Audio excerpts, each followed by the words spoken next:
तर सध्या सगळीकडेच निवडणुकीची रणधुमाळी पाहायला मिळते. त्या संदर्भातले आपण स्पेशल रिपोर्ट्स पाहणार आहोत. पाहूयात हवा कोणाची.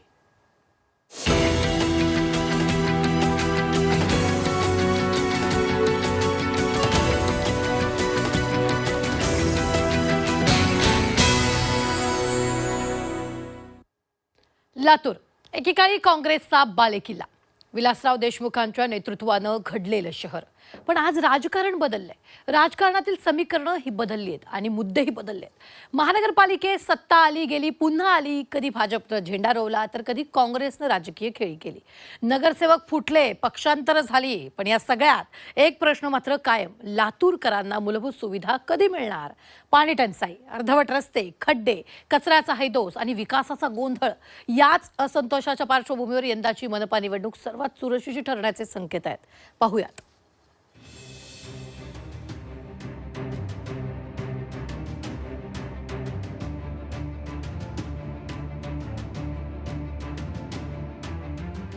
मराठवाड्यातील लातूर महापालिकेच्या निवडणुकीकडे संपूर्ण मराठवाड्याचं लक्ष लागलंय.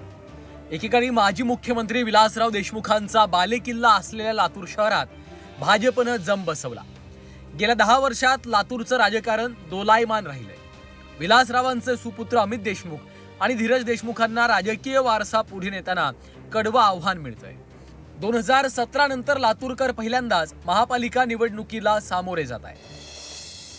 2017 मध्ये लातूर महापालिकेची निवडणूक झाली होती. महापालिकेच्या 70 जागांपैकी भाजपला 36, काँग्रेसला 33 आणि राष्ट्रवादी काँग्रेसला केवळ 1 जागा मिळाली होती. काठावरचं बहुमत मिळवत सुरुवातीला भाजपचा महापौर महापालिकेत बसला. पुढे अमित देशमुखांनी 2 नगरसेवकांना फोडून भाजपची सत्ता खालसा केली. 2.5 वर्ष भाजप आणि 2.5 वर्ष काँग्रेसला सत्ता मिळाली.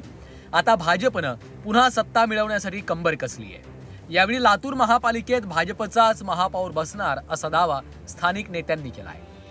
जसं महाविकास आघाडीचं सरकार महाराष्ट्राने 2.5 वर्ष बघितलं, त्याच्यात निव्वळ सगळे प्रकल्प बंद आणि काम बंद आणि म्हणायला सरकार जे होतं तेच लातूरकरांनी 2.5 वर्षाचं महापालिकेमध्ये असलेलं तशाच पद्धतीचं सरकार बघितलं होतं.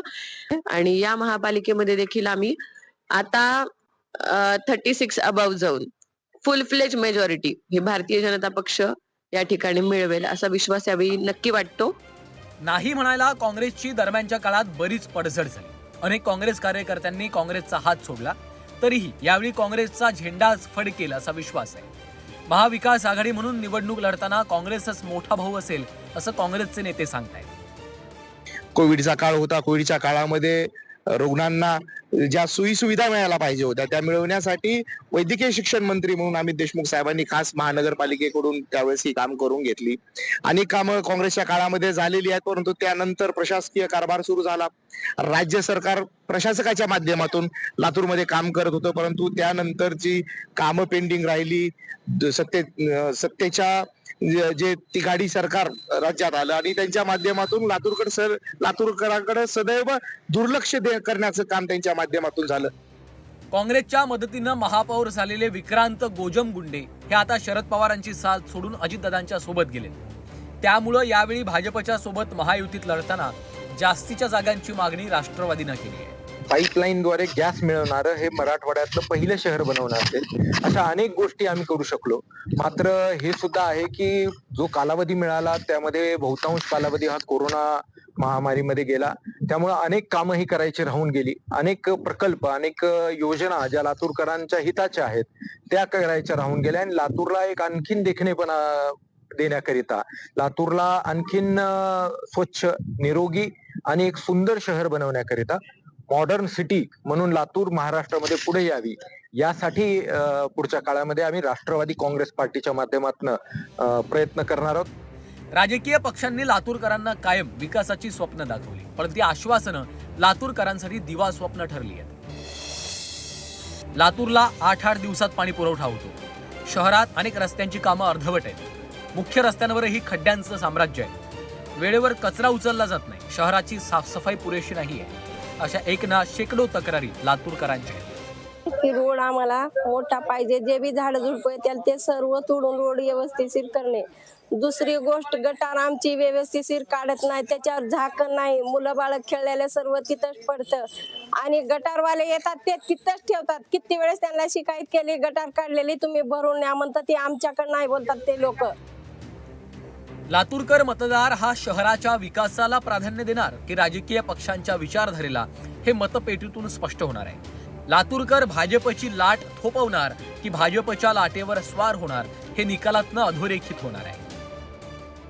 काँग्रेसचा बालेकिल्ला असलेल्या लातूरमध्ये गेल्या 5 वर्षामध्ये ज्या महानगरपालिकेच्या निवडणुका झाल्या त्यामध्ये भाजपाची सत्ता आली. त्यानंतर 2.5 वर्षाने काँग्रेसने खेळ करत काँग्रेसची 2.5 वर्ष सत्ता आली. त्यामुळे लातूरमध्ये दोन्ही जे मोठे पक्ष आहेत त्यांनी सत्ता उपभोगली, पण दोन्ही पक्षाकडनं विकास कामं केल्याचा दावा केलाय.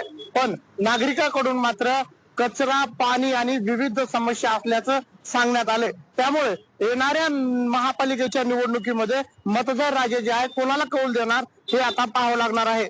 वैभव बालकुंदे, जी 24 तास, लातूर.